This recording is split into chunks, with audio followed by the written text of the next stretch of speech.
Emmanuel qui était aux États-Unis à une réunion qui s'appelle pour une réunion d'affaires côté cinématographie et vraiment pour de bonnes perspectives en Afrique et tout ça. Notons qu'elle aux États-Unis, comme elle a dit, ce n'est pas fortuit. Bien sûr, c'est pour des affaires, bon, on suit la suite. Forte voix dans la communauté. Elle a étudié au School of Visual Arts, ce n'est pas rien, croyez-moi. Elle a produit plusieurs films indépendants, dont Island Alicia, un long métrage qui était la sélection officielle du Festival de Cannes dans la catégorie Un certain regard. Brave femme, j'ai hâte de la rencontrer. Là, je presse un peu le pas parce que je suis un peu en retard et je suis surtout impatiente de rencontrer cette dame. Alors là, je me retrouve face au charisme. Elle impose un certain respect, cette dame. Le but de ma visite est lié aux complaintes, qui sont nombreuses, face aux difficultés de la production cinématographique en Afrique.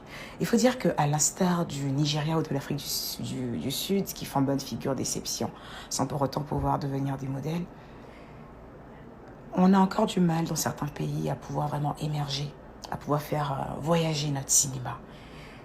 Et au-delà d'avoir un discours d'apitoiement ou de déploration, j'ai convenu avec elle d'étudier les principaux symptômes et leurs multiples causes, à commencer par les attentes et comportements des publics. Mais également le dysfonctionnement politique et économique beaucoup plus large qui touche une majorité des nations et interdisent la structuration pérenne. Là, on parle bien de l'industrie africaine. C'est vrai que je dois prêcher pour ma propre paroisse, qui est la Côte d'Ivoire, et je l'ai mis au devant, en citant pas mal de personnes importantes du cinéma ivoirien, à savoir Kadi Touré et pas mal d'autres personnes. Et elle a pris acte, elle a compris. Nous avons créé un groupe de travail et nous allons nous mettre à fond. Elle m'a dit, j'adore comment tu parles français, tu t'exprimes hyper bien. Je ne comprends pas ce que tu dis, mais j'aime ta voix. Mais il faut vraiment que tu parles sérieusement l'anglais. Ça va t'aider dans beaucoup de choses et j'ai besoin de toi dans beaucoup de choses. À cet instant-là, j'ai réalisé que c'est pas conseil qui conseille, c'est expérience. Voilà. Donc, ça, c'est ma traductrice et ma sister, qui est la présidente de Ivoire Film Festival. Une brave dame également, américaine et d'origine ivoirienne. Elle m'a fait office de traductrice pour le coup et ça m'a beaucoup aidée. Parce que croyez-moi, j'avais tellement de choses importantes à dire que mon anglais académique n'allait pas faire l'affaire. Voilà. Donc on a longtemps discuté, on a passé en revue tout ce qui est problème.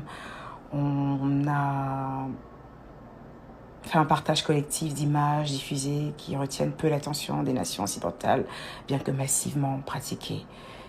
On a fait le tour. On a fait le tour et je peux vous dire que on est lancé.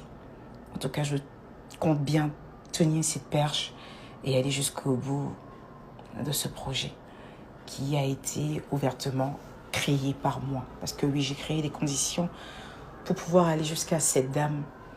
Parce que si je dois me relancer dans le cinéma, je vais me relancer dans du bon cinéma. Un cinéma, en fait, qui va réellement voyager. Et des perles, on en a.